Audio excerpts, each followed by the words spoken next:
Hello DC fans, welcome back to my channel Dastaan TV. जैसा कि मैंने कई बार आप लोगों को बताया है कि जब से स्मार्टफोन्स या इंटरनेट इतना ज़्यादा दुनिया में फैल गया है, तब से कोई भी मुंह उठा के आता है और स्कूपर बन जाता है और कहता है कि उनके दोस्त की मम्मी वार्नर ब्रदर्स में काम करती हैं, उनके थ्रू उसको स्कूप मिला, या उनकी कज़न का सौतेला बाप वार्नर ब्रदर्स में काम करता है, वहाँ से उनको स्कूप मिला। आए दिन कोई ना कोई स्कूप ये लीक करते रहते हैं और स्क्रिप्ट्स नई नई लीक करते रहते हैं कि ये स्क्रिप्ट आई है, वो स्क्रिप्ट आई है। बाद में पता चलता है कि 99% ऐसे जो स्कूप्स हैं वो फेक हैं।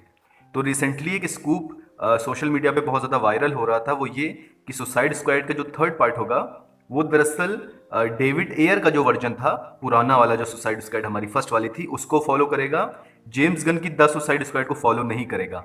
और विल स्मिथ रिटर्न होंगे डेड शॉट के तौर पे, और वो एक सेंट्रल फिगर बन के रहेंगे सुसाइड स्क्वाड की जो सीरीज जब आगे बढ़ेगी उसमें।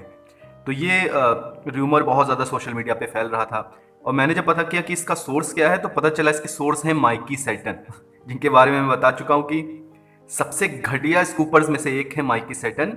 ये वो बात बोलते हैं जो ऑडियंस सुनना चाहती है, और इसीलिए इनकी जितनी भी रिपोर्ट्स फेक साबित हुई हैं उसके बावजूद लोग इनको फॉलो करते हैं, क्योंकि ये वो बोलते हैं जो पब्लिक सुनना चाह रही है, इसलिए लोग इनको ब्लाइंडली फॉलो करते रहते हैं। बहरहाल इन्होंने ही ये स्कूप दिया था कि सुसाइड स्क्वाड जो है ये हमारी मेन कंटिन्यूटी रहेगी, the suicide squad James Gunn की नहीं रहेगी, और जेम्स गन को फायर कर दिया गया है। कुछ लोग तो यहाँ तक बोलने लग गए थे, लेकिन अब जेम्स गन ने खुद रिस्पॉन्ड किया इस चीज़ पे। उन्होंने कहा है कि इस चीज़ में कोई भी सच्चाई नहीं है। जो जेम्स गन की द सुसाइड स्क्वाड है उसको ही फॉलो करेगा वार्नर ब्रदर्स अपनी कंटिन्यूटी में। और ये ऑब्वियस सी बात है, यही रीज़न था कि पीस मेकर का टीवी शो बनाया गया था और वो बहुत ज़्यादा सक्सेसफुल रहा था। इसीलिए पीस मेकर का हम जानते हैं सीजन 2 भी आने वाला है, और James Gunn guardian of Galaxy का जो थर्ड पार्ट आने वाला है उसके बाद शायद वो एमसीयू के साथ वर्क भी नहीं करेंगे और पूरे तरीके से वो फोकस करेंगे डीसी एक्सटेंडेड यूनिवर्स पे।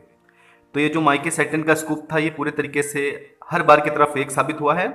और गाइज एक बात और आपको बता दूं, विल स्मिथ फ्यूचर में रिटर्न हो सकते हैं, इसकी चांसेस हैं, लेकिन अभी फिलहाल 1-2 साल मुझे नहीं लगता वो रिटर्न होंगे। इसके पीछे वजह यह है, आपको याद होगा ऑस्कर में एक कंट्रोवर्सी हुई थी जब विल स्मिथ ने क्रिस रॉक को स्लैप कर दिया था। तो उसके बाद से थोड़ा सा विल स्मिथ की इमेज नेगेटिव साइड चली गई है। और वार्नर ब्रदर्स के बारे में आप जानते ही हैं, इस वक्त इनकी बहुत सी डीसी मूवीज ऐसी हैं जो कंट्रोवर्सी से गुजर रही हैं। तो फिलहाल वो किसी ऐसे एक्टर को नहीं बुलाना चाहेंगे जो कंट्रोवर्सीज में एक तरीके से जुड़ा हुआ है।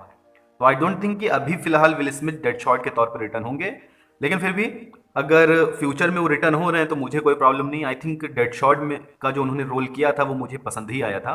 लेकिन फिलहाल मुझे लग रहा है कि इद्रिस एल्बा का जो ब्लड स्पोर्ट का कैरेक्टर है वो फिलहाल एक सेंट्रल फिगर बन के रहेगा सुसाइड स्क्वाड की फ्रेंचाइज में।